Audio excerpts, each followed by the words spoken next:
আজকে আমরা অনলাইনে দেখব জমি কার নামে কতটুকু এবং সেই জমির সঠিক মালিকানা কে। তো ভিডিওটা প্রথম থেকে শেষ পর্যন্ত দেখবা তোমরা, অনেক দিন পর ভিডিও নিয়ে আসছি। তো এখানে দেখতে পাচ্ছ তোমরা, আমি এটা ওয়েবসাইটে ঢুকছি। তো প্রথম থেকে শেষ পর্যন্ত দেখলে তোমরা বুঝতে পারবা কীভাবে এটা অনলাইনে আপনার হাতে যে ফোনটা রয়েছে সেই ফোনের মাধ্যমে বের করতে পারবেন। তো আমরা এখানে করবো কি, প্রথমে একটা ওয়েবসাইটে যাব। আপনার ফোনে যদি ক্রম ব্রাউজার থাকে সেখানে ঢুকে ডেস্কটপ মোডটা অন করে দেবেন, না করলেও সমস্যা নাই। সেই ডেস্কটপ মোডে গিয়ে ওখানে লিখবেন বিডি ল্যান্ড, LAND ল্যান্ড লিখে সার্চ দেবেন। প্রথম দেখুন ভূমি তথ্য বাস্তবায়ন নামে একটা সাইট আসছে, এরপর ক্লিক করবেন। এরপর আপনাকে দেখুন কোথায় নিয়ে আসছে, দেখুন ভূমি সংক্রান্ত সেবা, মানে আপনি জমি জমা নিয়ে যত সমস্যা আছে সব কিছু সেবা এখানে অনলাইনে পাবেন। এবার হলো আমরা যেহেতু জমিটা কার নামে সেই ব্যক্তির নামটা আমরা দেখতে চাই, সেক্ষেত্রে আমার ভূমি রেকর্ড ও ম্যাপ আপনার ফোনে ডেস্কটপ মোড থাকলে এরকম আমার কম্পিউটার মতো শো করবে, আর যদি এরকম না থাকে তাহলে আপনার ফোনে যেরকম আছে সেরকমভাবে থেকে আপনি খুঁজে বের করবেন। এরকম দেখুন ভূমি রেকর্ড ও ম্যাপ। আমার ফোনে লোড নিচ্ছে বলে একটু সময় লাগছে, একটু ওয়েট করুন, আমি দেখাচ্ছি।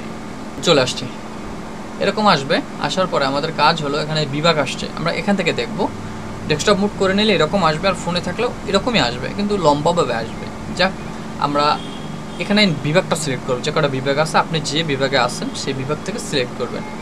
আমি আছি হলাম বরিশাল বিভাগ থেকে, এবং এখান থেকে আমার হলো বরগুনা হলো জেলা। এবার আপনি উপজেলাটা সিলেক্ট করবেন। উপজেলা হলো আমার বামনা, মানে আপনি যে থানার আন্ডারে আছে সেটাই উপজেলা বলে। এরপর হলো RS, এসএটা এখনও আপডেট হয়নি, আস্তে আস্তে হবে। RSটা মোটামুটি আপডেট হয়ে গেছে, এখানে ক্লিক করব। খতিয়ানের ধরন আর কি, দুই ধরনের খতিয়ান হয়, একটা হলো SA আর একটা হলো RS।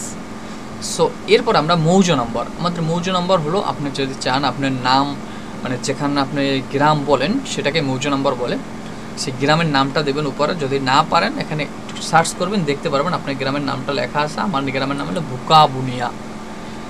যখন ক্লিক করছি, এবার আমি ডাইরেক্ট সাইডে আসছি। এবার দেখুন খতিয়ান নম্বর, আপনি দলিল পর্চা বা আপনার যে অরিজিনাল দলিল নকল আছে যেখানেই থাকুক না কারণ সেখানে দেখুন খতিয়ান নম্বর লেখা আছে, খতিয়ান নাম্বার। সে খতিয়ান নাম্বারটা চলে এখানে দিতে পারেন, দিলে সাথে সাথে বেরিয়ে আসবে। আমি এক্সাম্পলের জন্য উদাহরণস্বরূপ আমি একটা দিচ্ছি, 297 হয়ে গেছে। যাক, আমি দিচ্ছি 91-97 হয়ে গেছে, আমি খুঁজুনে ক্লিক করলাম দেখানোর পারপাসে। দেখো 297 নামও কারো না কারো তো একটা মৌজ খতিয়ান নাম্বার আছে। এই দেখো এই 297 খতিয়ান নাম্বার কে কে আছে আমি একটু দেখাচ্ছি। ডবল ক্লিক করলাম, দেখো বিভাগ হলো বরিশাল। যাও, দেখো এজাউদ্দিন এনসাউদ্দিন, এই হলো ওনার এবং ওনার দাগ নাম্বার। আপনি যখন খতিয়ান নম্বরটা বের করতে পারবেন তখন কিন্তু সাথে সাথে অটোমেটিক দাগ নাম্বার বের হয়ে যাবে। এই যে দাগ নাম্বার, জমি জমার বিষয় যারা বোঝে তারা বুঝতে পারবে এটা। তো এই যে দাগ নাম্বার বের হয়ে গেল।